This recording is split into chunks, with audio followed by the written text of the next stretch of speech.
There's one about, it's sort of about aging, I guess. There's, again, I haven't put a title on it. There's warmth in the middle of the herd, bone nudge and fur ripple, the comforting rumble of hooves, glisten of wet nostrils against red sky, obsidian eyes reflecting heat and safety. Then there are the outcasts, the ones that get caught are the stragglers, the old ones, disoriented and anxious. It's cold on the fringe of the herd, eyes rolled back, plumes of steam rising from the wet nostrils taut with fear. Hungry dogs move in, ripping with wild abandon, easy kill, the old ones, disoriented.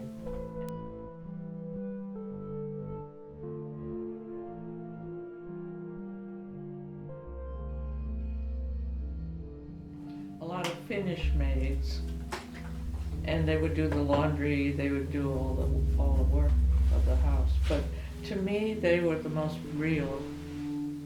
Their reality was comforting and sweet. And I remember the brown teapot, you know, and we'd be sitting around having tea at their little table.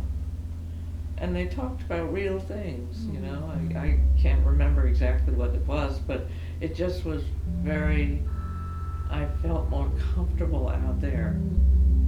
So nice they included you. Yeah, I thought that was fabulous. I would much rather have had dinner there with them.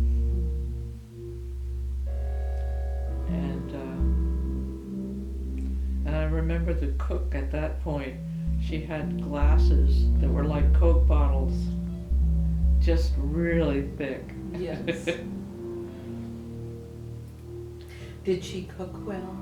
Oh yeah. Her glasses. And she would make the most incredible peach ice cream. Oh my And it would be in a bucket with a crank on it, Oh. like an old-fashioned thing. How wonderful. I never forgot that. Mm. God, it was wonderful.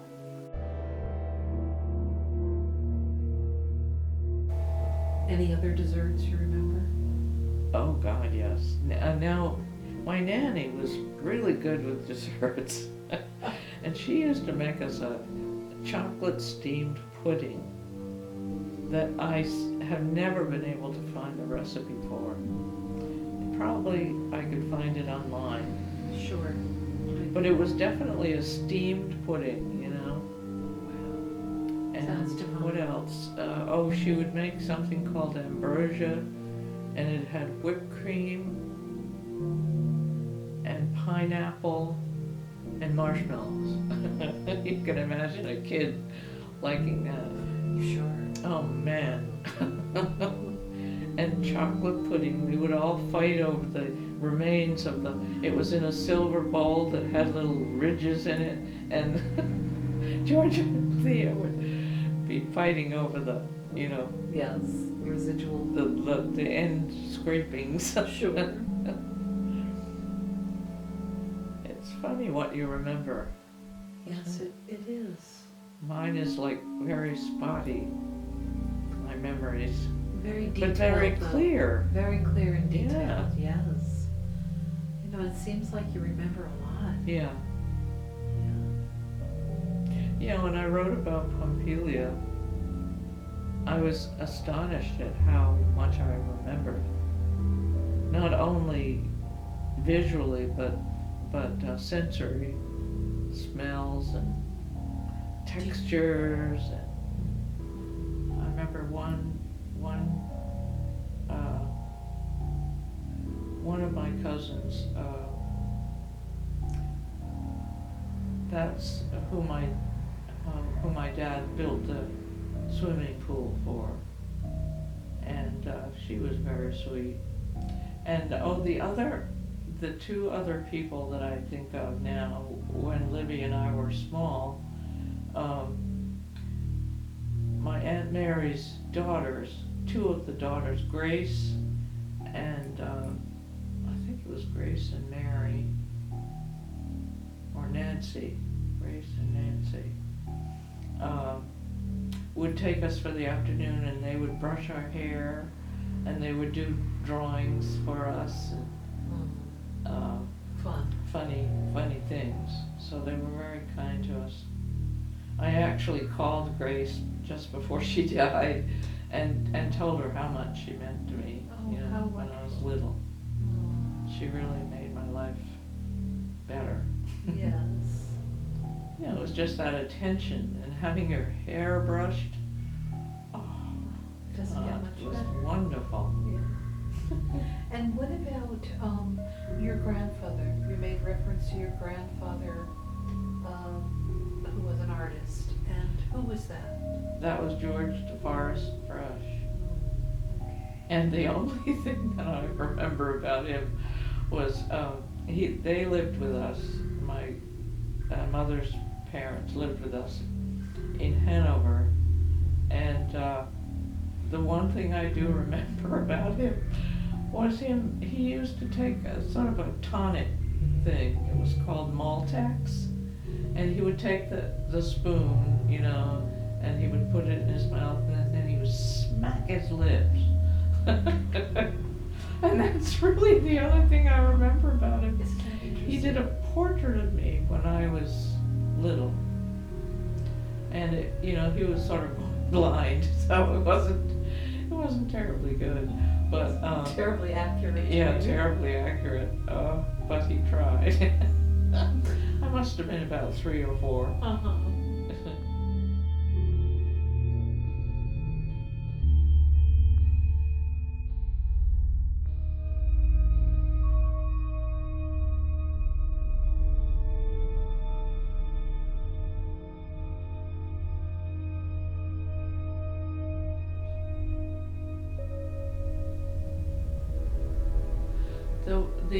The women, my aunts the aunts on my father's side were both alcoholics, and they were not terribly friendly. I have there's a video that their nanny took, my cousin's nanny, and so it was fun to see them at weddings and playing tennis and stuff like that. But I never found them to be kind or generous or anything. Terribly Really. engaging. Yeah. I think my older sisters have more to say about them. I don't know if it's any nicer, but but they had more experience with them that they remember. Yeah. It sounds like you had a fair amount of contact with a variety of relatives. Oh yeah. Yes, and my grandmother always had an entourage of very interesting people that would come to the house. And there was one, I remember this, I don't know if Libby remembers her. Her name was Madame Liska. And she had cancer in one eye. And she would come into our room in the middle of the night, and she would lean over our beds and hiss like a snake.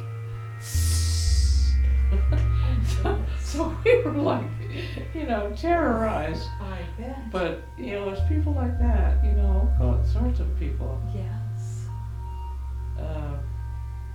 Mostly foreign.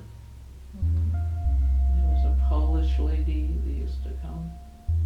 And she'd been in a concentration camp. I can't remember.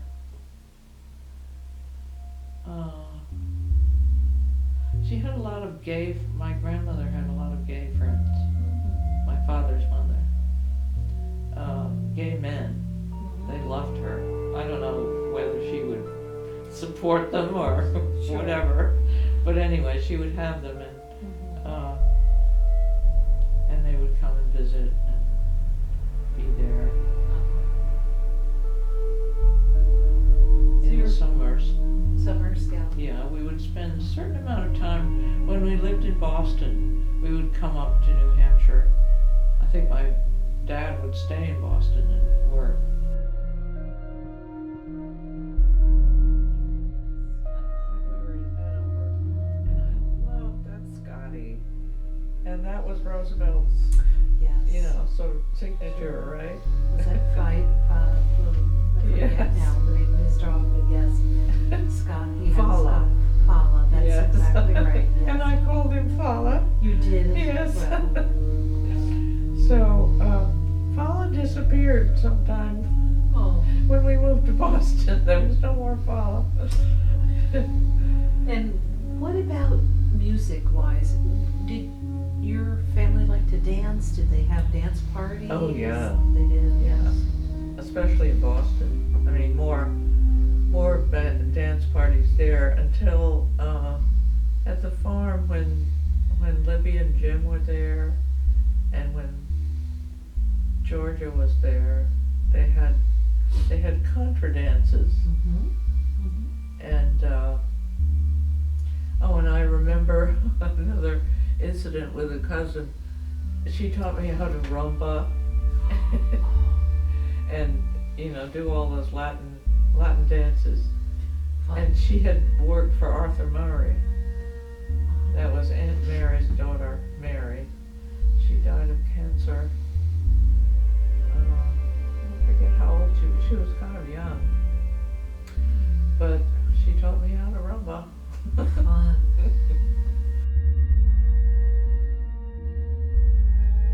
Yeah. And did you live at the boarding school in Peterborough? No. You were a day student? Yeah, Yes. I was a day student. And then, when that closed down, I was basically tutored through high school. There were a lot of things that were missing, like chemistry and biology and stuff. But the art was prominent. My mother had somebody hired to teach the art classes. She was an illustrator. Nora Unwin was her name. And I learned about penning from her.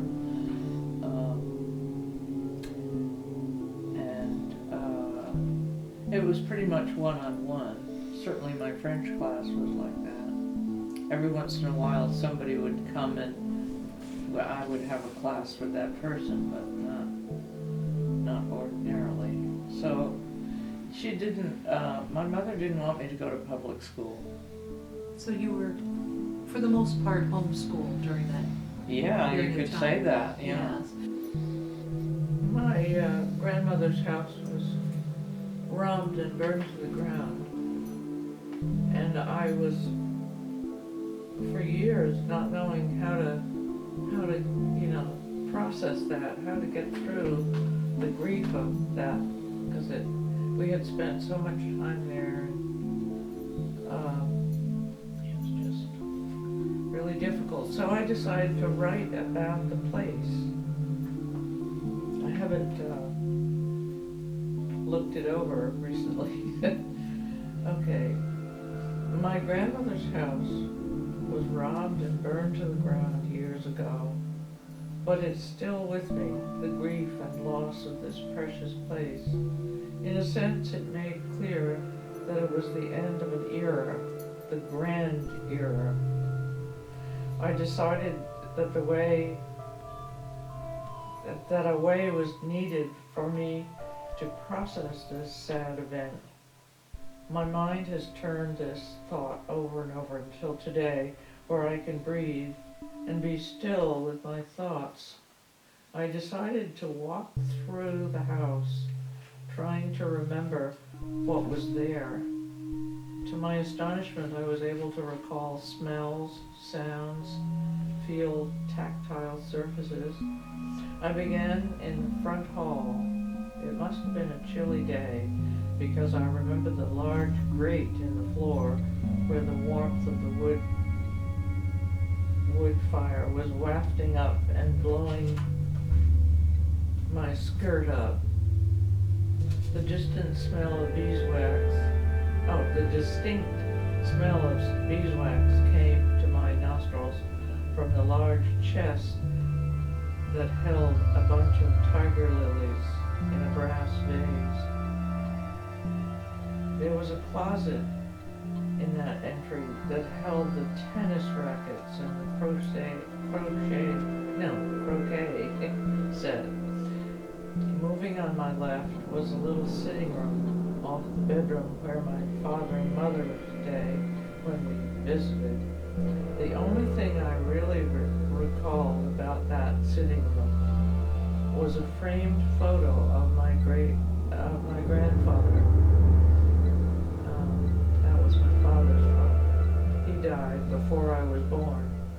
But from the look on his face, the stern gaze, and the well-trimmed mustache, I realized that he must have been a power to reckon with.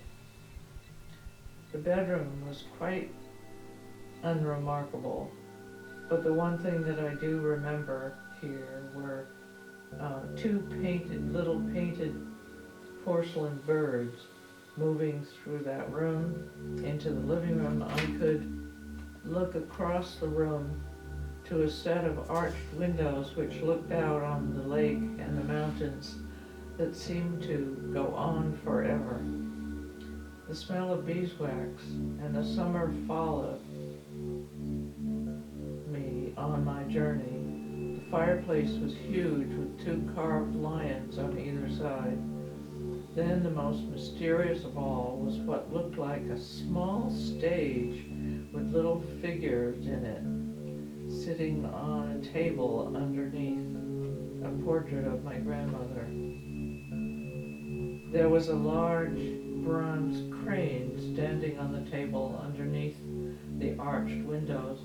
Moving around the room full of antique furniture was a large Chinese vase, as tall as I was as a child, filled with gladiolus, one of my grandmother's favorite flowers.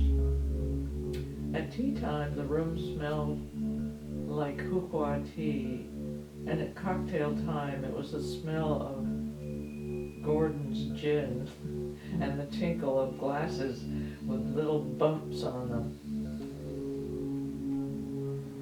I got to have Coca-Cola in those. In the hallway, with its oriental carpet, there hung a large gong bell. I was hoisted up by the butler, that was Reno, when I was little, and I got to ring it. And it was with a mallet covered with brocade. And that's where I ended, so I have to keep going because I remember, I was just thinking of that. At the top of the stairs, there was a chest, and it was full of costumes of all kinds. You know, just the textures of all the different things, tulle and velvet and embroidery and my grandmother had that so that when we came, we could, you know, have a ball. You know?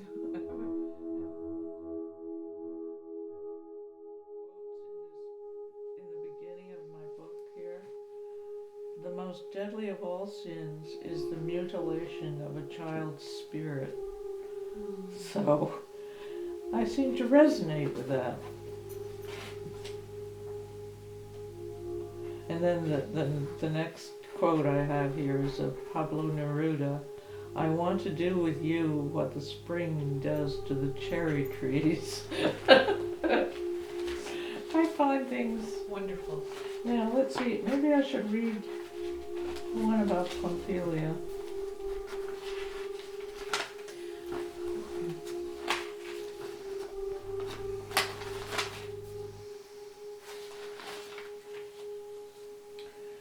it doesn't have a title, but it's about sitting at the big dining room table, perched upon alien Spanish-tooled leather, the weight of ancestral silver in hand, she longing for the food. The soup is too hot, too salty. Tears of dismay slip quietly into the green bowl. And the other one is about the farm. That would be great. And is this the farm where the water pump was inside the house? Yeah, Okay. farm life it's called. There aren't any animals in this, I don't think. Oh, mosquito blood stained plaster and the aching sound of a constant whippoorwill, jangling keys and the secret clock stashed with amber liquor, always waiting for the hurricane to hit.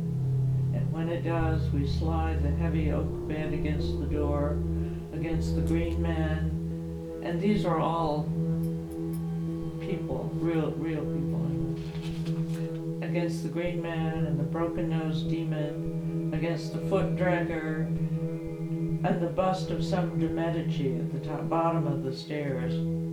Our little hearts beating like frightened birds, our eyes would blaze with unremitting fear.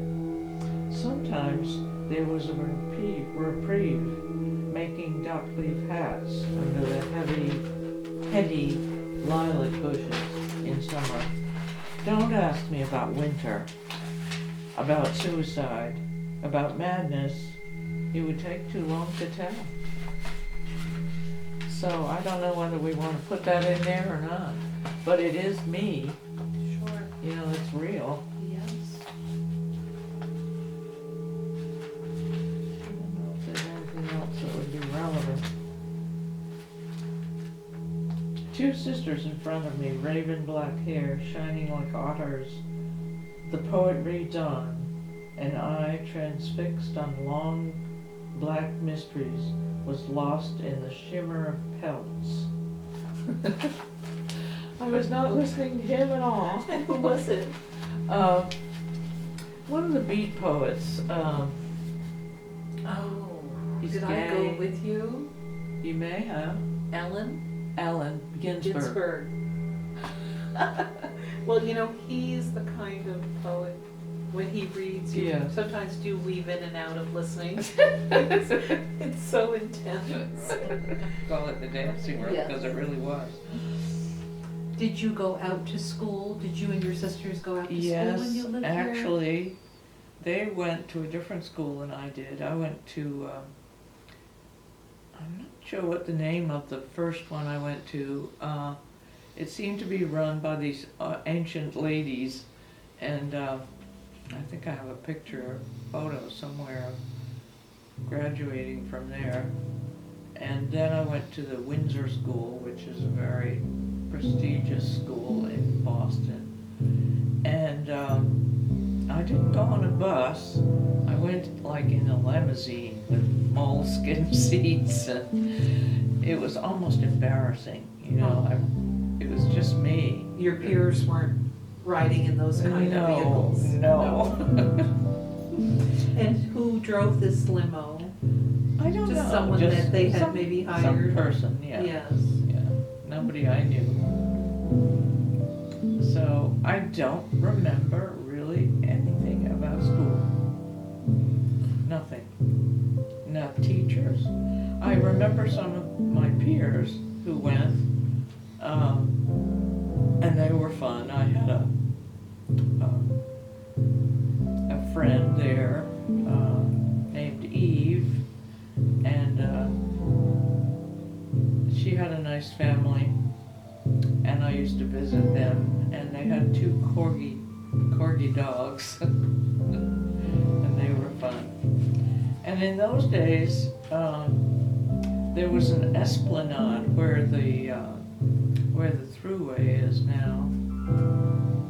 So we could roller skate down that whole thing. Boulevard, yeah.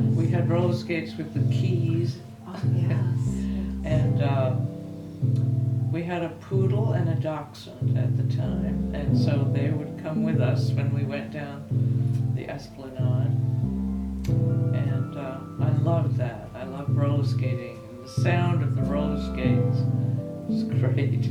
And so you stayed in Boston for a few years and then Yes. moved on to... Then we moved to my grandmother's farm. Okay. So it was going like from riches to rags, because there was still a water pump, an actual pump in the living room when we first moved there.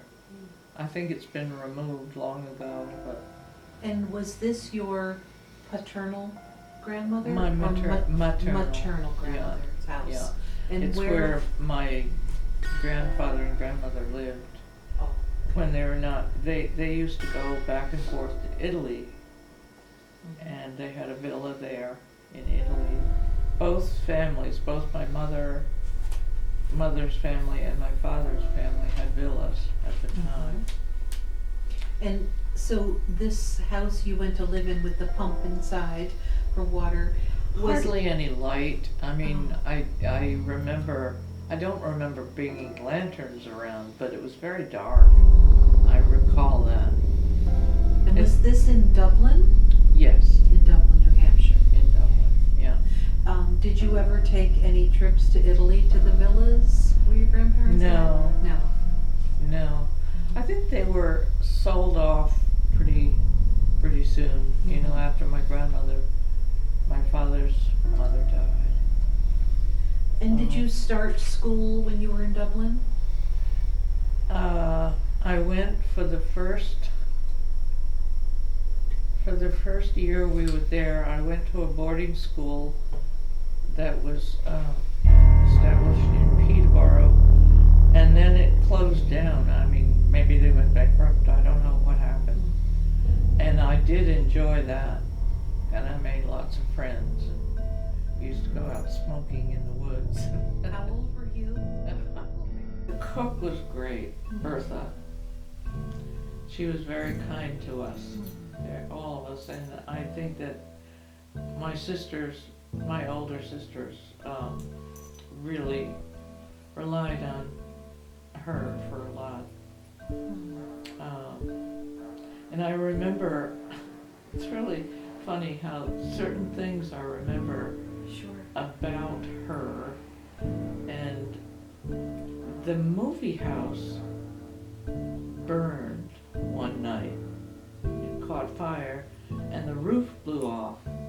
And I remember that we went into Bertha's room and it smelled like camphor. It was really a strange memory, but I felt very okay, you know, I felt safe in there. Yeah. I don't remember my nanny, Mary, being there. She might have had the day off or something, but we went into the cook's bedroom and just stayed there until it was over. It was weird. And this was Bertha? Bertha, yeah. And did you feel close to the nanny? Well, there was some friction there because I think she was brought in when Libby was born. Okay. That was it. I had had a nanny before her who I absolutely adored. And whenever I see a woman with dark hair and sort of a pale white face, I think of her. She was a nurse, and so she wore, in those days they had caps and they had Yes. capes. Oh, And I yes. remember her in her cap and cape. And the students of the college called her Crow, and I was Snowball. Because my hair was so white, I guess.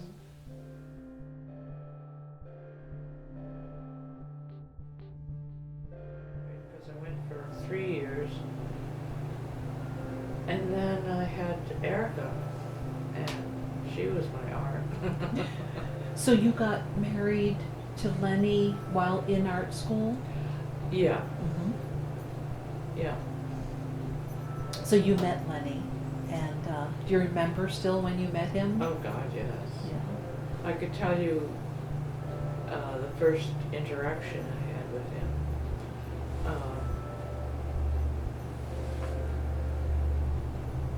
I had heard people talking about the shepherd. Have you met the shepherd? You know, my little antenna went right up, and I thought, no, that sounds interesting. So we were going to have a ceramics class, and we were going to do heads. And everybody came to the class, and Lenny was one of those people. And he was across the room from me. And I never spoke. I always sort of ran into the bathroom when they had critiques, and, you know, I was very shy. And so I pointed my finger. I said, I want him. And everybody giggled. And so I started working on ahead of him, and he worked on ahead of me. I don't think they ever got baked. I don't know quite what happened.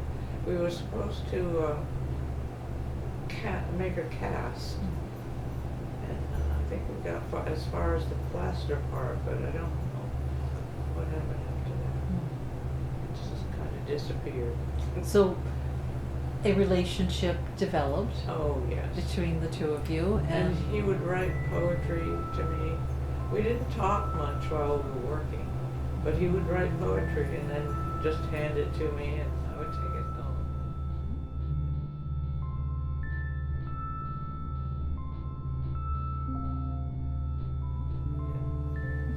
and where were you living at the time when you were at art school? I lived on Fenway in a dormitory kind of thing. I always said it was like a big chicken coop, because all these women were there, and I really didn't like squealing and, you know, and people hoopla about boyfriends and craziness. You know, there was a lot of that. And at that time, most of the people I went out with were drinking heavily.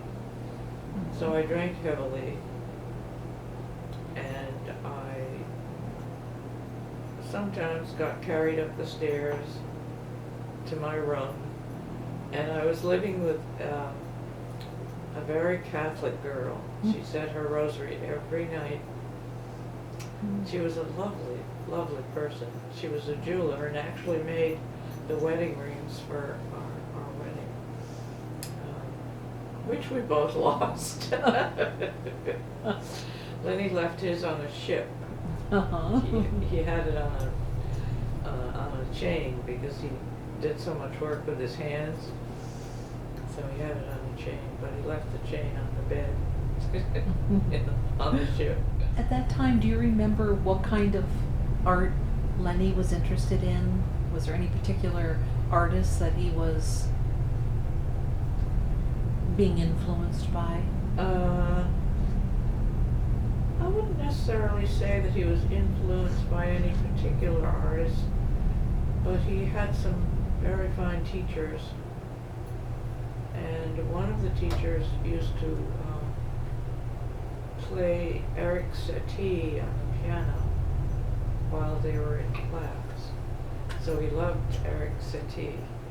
Interesting composer, very interesting.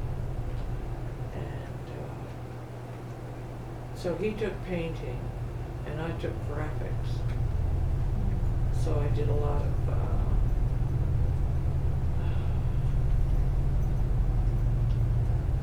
etchings and lithographs.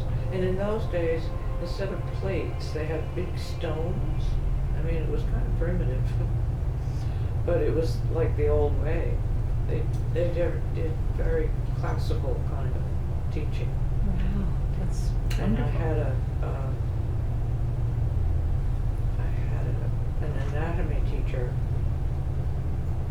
who would take big brown paper and he would clip it up on the wall, and he had colored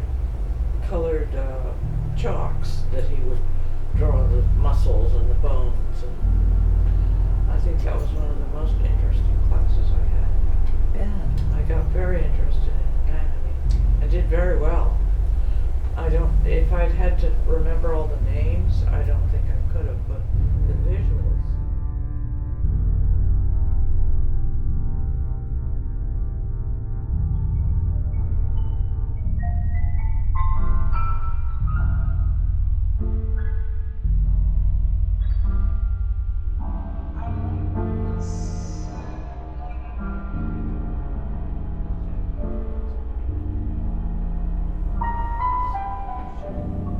Painting of my grandmother. So he did that, and I started painting, and I started really liking it. I really liked what was happening. So I did a lot of painting in that. And I didn't really have a studio. I think I painted in the dining room or something. Until we got to Boyceville, that we had real studios. We would always pick a room if, where we were teaching. I would pick a bedroom. Just move in there and do my thing. In Mania. And had wonderful teachers there. And Lenny had free reign to be head of the art department and do anything he wanted. I mean, he would take kids out in the woods and they would make shelters of all different kinds. And it was fascinating to him. I wondered why he never took photographs. Never took photographs of these dwellings. Some people would have fences all around their thing, and it was all no nails and no hammers, just things, put together, like sort of Andy Gill's where they kind of stuff that would just crumble and fall apart. And one of the students, who I actually hear from him every year for my birthday. He always calls me, and he had brought his bed from his room and put it in the stream. And he'd gotten into the bed and fallen asleep. And I guess people had different, places where they did their dwelling. But he had his bed in the stream and fell asleep. And when they got home, back to the school, where's Graham? And so they went back to the woods and found it.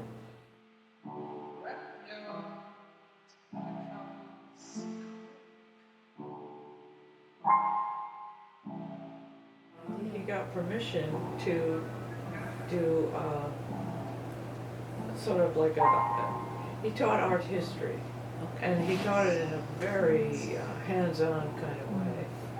He had them listening to Gregorian chant and fasting, and of course he had to have permission from the parents to do that, but he did it. It's like it was alive. The history was alive, whatever period he picked. And I suspect you were a great teacher too. Very probably encouraging and supportive to your students. Yeah, I wasn't ever really like, oh, that's terrible, No. You really shouldn't make that color there. I didn't do that. And there was one student, I was not very aggressive or very, totalitarian. I just can't do that. But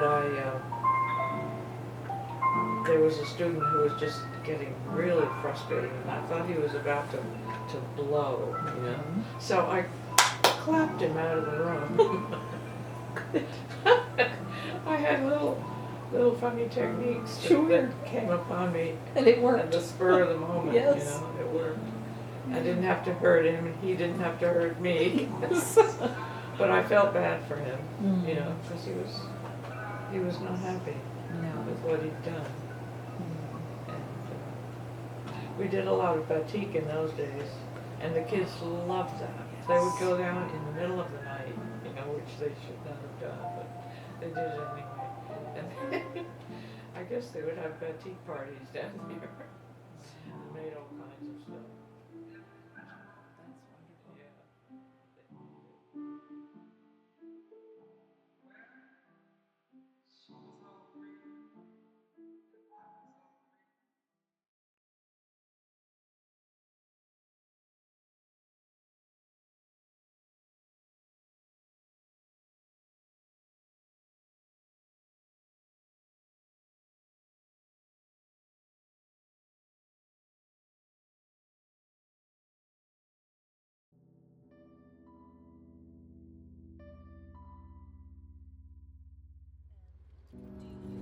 So where were you living when Eric was born? We were living in Boston, Okay. And right near the art school. were you going to art school when you actually? Or no. Was Lenny? Lenny was. Lenny was. Yes. Okay. So that was exciting. So she was born in Boston. Yeah. Okay. Yeah. At the BLI, the Boston Lion. Oh. Okay. And so did you remain living in Boston for a while? Well, until we decided to go to Europe on a whiz-bang trip. Oh, okay. We took my sister Ruby with us. Oh, fun. And let's see, Erica was about 6 or 7 months old, I think. And, So brave of you. we went on a freighter, and they put the little VW bus bug down into the hole, Wow. and that's what we went in. We sort of crammed in there. And where did you land when you got to Europe? In Genoa. Genoa, okay. And so Never did you forget that. just explore Yeah, there? we drove around. We really didn't go camping then because we didn't know about camping Okay. in Europe. Yes. We didn't realize that they had campsites in every city, which we learned about and used later on. On several of our trips, actually. And how was it with a sweet baby in tow? Oh, it was interesting. I bet. People were just so, especially people who love babies. I bet. Everybody loves babies. Yes. And in the restaurant, we went into a restaurant, and I remember they brought telephone books to put her on. Uh-huh. They didn't have a high chair. Okay. We went to Paris. Okay. Yeah, we had a little trip to Italy, and then we went and stayed in a pension in Paris, and I remember there was a crack in the sink, and I was a little distressed because I had to wash it. Oh my goodness. That's right. And then we had to hang them up. I'm sure they were not pleased, but they didn't kick us out. I recall hearing at one other time how you heated up the baby food in the car. And how did you There do was that a again? little, I guess it was part of the heater. It was very primitive. Yes. And I would put my foot up against the jar. And hold heat, please. They grow beets. Beets for, I don't know whether they look for animals or what. But anyway, it was this wild, I could probably write a book just about this residence. It was all filled with artists and mistresses. There was, let's see, a Spanish couple, and they were very interesting. In what regard? Well,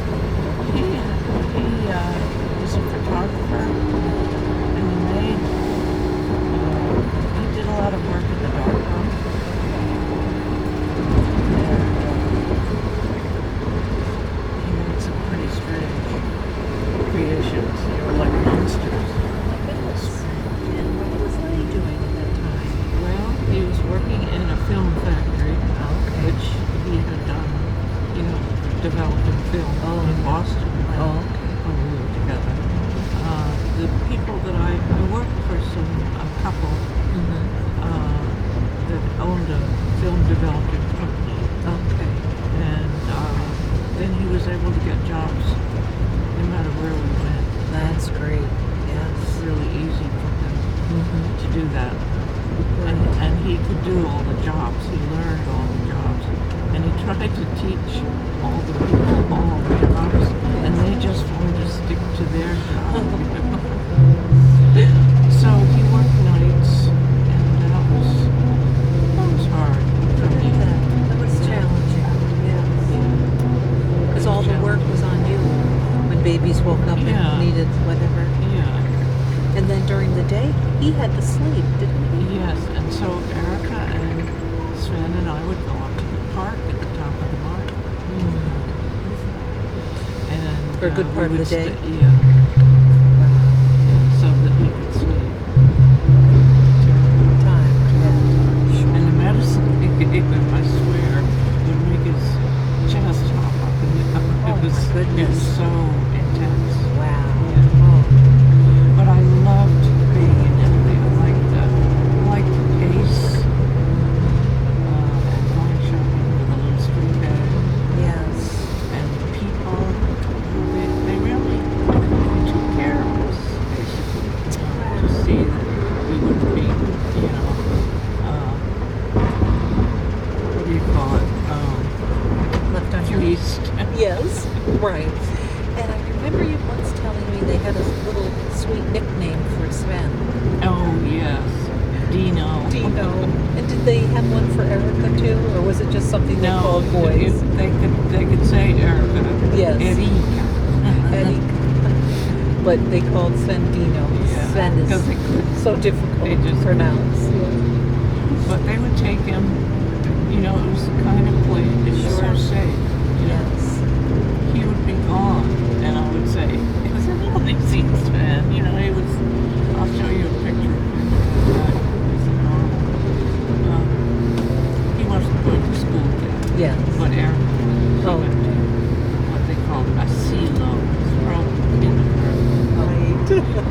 They taught me how to make spaghetti. Toss the eggshells out the window. That's great. It's okay. Yes. And there were donkeys, going up and down, twigs on their backs.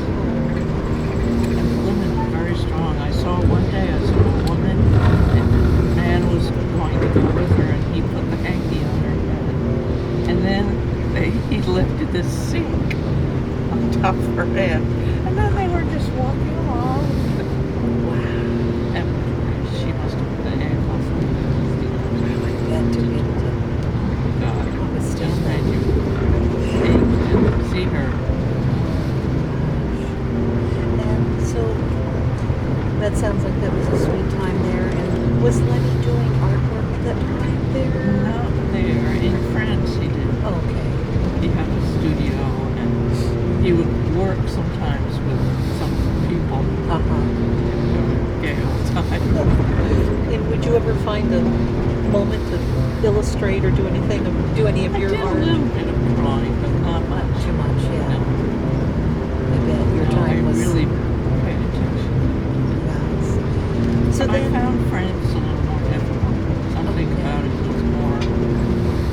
I didn't have as much fun. so then you came back to the States with Lenny and the two children and settled in. Is that New We Hampshire? came back to New Hampshire. Okay. Yes. It is kind of Yes. blurry. Sure. Oh, I can So- imagine. Because you did so much traveling and had so many moves and so many different experiences. It would be just a composite in my mind too. But and then at some point you headed back out and you went to Ireland, didn't you? Yes. And you lived there in England as well, or just Ireland? England first, Okay. and then Ireland. And what Tanya happened? was born in Ireland. Okay. At How the great. country baker. Wow. That's wonderful. That was an interesting experience. I bet it was to have a baby in a different country. Well, doctors fall down wrong. Oh, goodness, that would make it a different kind of experience, yeah. And I went in for one of my checkups and he said, would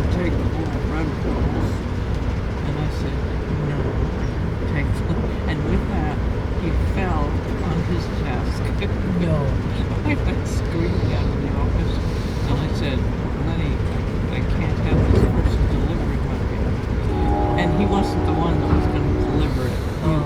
He just did it. Wow. But it was very scary. I can imagine. Wow. But she was born and she was a healthy baby. Oh, God, and yes. That's exciting. And it was easy because I could just run down and pick her up. I could hear her crying, you know. Yes. It was so near. Uh-huh. And so I would run down the hall and just In the pick her hospital, up, this was, yeah. take her back. Wow. And so was life in Ireland? It was, the pace there was very slow. Slow. We had a couple of English friends. Uh-huh. And in England, we befriended this tenant farmer and his wife and his children. And we would go there and watch telly, and she would make these great ham sandwiches for us. Oh, wow.